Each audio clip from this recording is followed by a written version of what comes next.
Students, now we'll do question number 10 of BECS 184 data analysis December attempt. Explain the techniques used by which qualitative data can be analyzed. ठीक है, सो पहले हम understand करेंगे qualitative data क्या होता है, फिर उसके बाद हम टेक्निक्स के बारे में पढ़ेंगे. Qualitative data is non numerical, इसे नंबर्स में आप एक्सप्रेस नहीं कर सकते. जैसे intelligence, smartness, beauty, opinion, thoughts. So it describes characteristics which are non-numerical: opinions, experiences, meanings. Okay, so analysis involves identifying patterns, themes and category.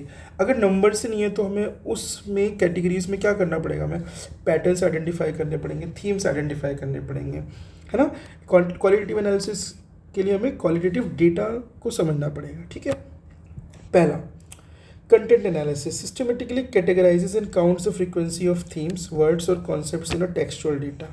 क्योंकि numbers तो नहीं है तो हम क्या करेंगे, जो कोई word उस emotion में या उस thought में repeat हो रहा है, या कोई theme जो बार बार repeat हो रही है, कोई concept repeat हो रहा है, तो हम उससे के basis पे उससे qualitative data का analysis कर सकते हैं. उस analysis को हम content analysis कहते हैं.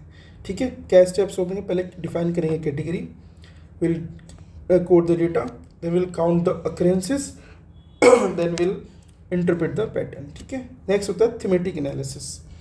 थीमेटिक नाम से समझ आ रहा है, इसमें थीम डिस्कशन होगा. Basically identifies recurring themes and patterns across qualitative data. ठीक है, steps: familiarise, generate code, search for themes, review.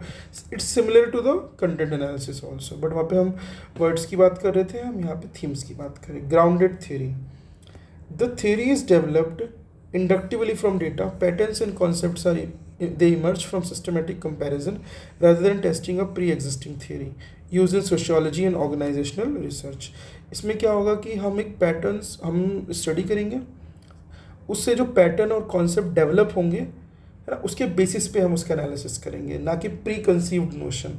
पहले क्या हो रहा है उससे कुछ फ़र्क नहीं पड़ता. ठीक है, हम डेटा को शुरू से स्टडी करेंगे और उसके बेसिस पे जो भी हमारे पास कॉन्सेप्ट्स और patterns they will come out, हम उसके हिसाब से उसका एनालिसिस करेंगे. Discourse analysis. Okay, examines language in use. Discourse analysis में क्या होता है, we talk about the language that is being used there, how language construct social reality, power relations and identifies. ठीक है, identities. Focuses on how things are said, not just what is said. क्या कहा है ये important नहीं है, but कैसे कहा है ये इंपॉर्टेंट है. उस बेसिस पर एनालिसिस करेंगे तो डिस्कोर्स एनालिसिस. ठीक है, then we have narrative analysis. Studies stories told by individuals about their experiences, focuses on how people make meaning through storytelling and how events are sequenced. Narrative analysis में ही समझ आ रहा है कि it's based on how stories are told by different people. ठीक है, उनका क्या उससे इंटरप्रिटेशन होता है, क्या मीनिंग निकलता है उनका.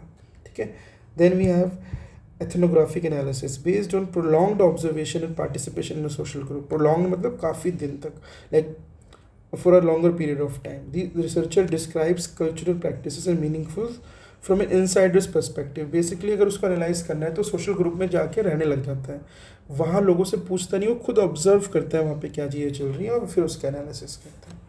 ठीक है.